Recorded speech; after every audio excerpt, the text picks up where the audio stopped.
Hello friends, எல்லாரும் எப்படி இருக்கீங்க? இன்றைக்கி நம்ம வீடியோவில் முட்டை வறுவல் எப்படி செய்கிறதுன்னு பார்க்கலாம். ரொம்பவே சிம்பிளான மெத்தட் தான். ஆனால் டேஸ்ட் வந்து பார்த்தீங்கன்னா ரொம்ப சூப்பராக இருக்கும். வெறும் ரசம் சாதம், சாம்பார் சாதம், வெரைட்டி ரைஸ் இந்த மாதிரிலாம் நீங்கள் செய்யும்போது இந்த மாதிரி முட்டை வறுவலை மட்டும் செஞ்சு கொடுத்தீங்கனாலே போதும். சைட் டிஷ்ஷாக தொட்டு சாப்பிட அவ்வளோ சூப்பராக இருக்கும். வாங்க இப்போ முட்டை வறுவல் எப்படி செய்கிறதுன்னு பார்க்கலாம். ஸ்டவ்வை பற்ற வச்சுக்கிட்டு ஸ்டவ் மேலே ஒரு பேன் வச்சுட்டு பேன் நல்லா சூடேறினதும் எண்ணெய் வந்து பார்த்தீங்கன்னா கொஞ்சமாக சேர்த்துக்கிறேன். எண்ணெய் லைட்டாக சூடேற ஆரம்பித்ததும் தேவையான அளவுக்கு மிளகாய்த்தூள் சேர்த்துக்கலாம். நான் வந்து இப்போ 1/2 டீஸ்பூன் அளவுக்கு வெறும் மிளகாய்த்தூள் சேர்த்துக்கிறேன். 2 சிட்டிகை அளவுக்கு மஞ்சள் தூள் சேர்த்துக்கிறேன். தேவையான அளவு உப்பு. இது எல்லாத்தையும் சேர்த்து லைட்டாக எண்ணெயில் நல்லா கலந்து கொடுத்ததுக்கப்புறம் பேன் ஃபுல்லாக இந்த மசாலா வந்து பார்த்தீங்கன்னா இந்த மாதிரி நல்லா ஸ்ப்ரெட் பண்ணி விட்டுட்டு முட்டையை வந்து வச்சுக்க போகிறேன். மசால் வந்து பார்த்தீங்கன்னா கருகக்கூடாது. ஸ்டவ்வை லோ ஃப்ளேமில் வச்சுக்கிட்டு எண்ணெய் லைட்டாக சூடேறினதும் எல்லா மசாலையும் சேர்த்துட்டு நல்லா கலந்து கொடுத்துட்டு ஈவனாக இது போல் ஸ்ப்ரெட் பண்ணிவிட்டு வேக வச்சு எடுத்து வச்சுருக்கிற முட்டையை இதில் நான் சேர்த்துக்க போகிறேன்.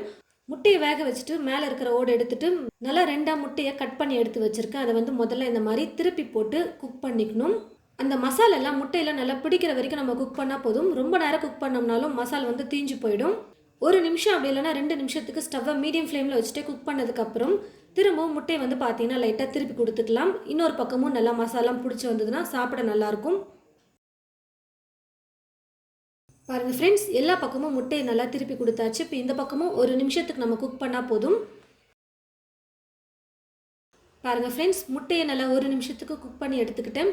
குறைஞ்சது 3 நிமிஷத்துக்கு நம்ம இந்த மசாலா முட்டையை போட்டு குக் பண்ணி எடுத்தாலே போதும். நல்லா டேஸ்டியாக சூப்பராக முட்டை வறுவல் வந்து ரெடி ஆகிடும்.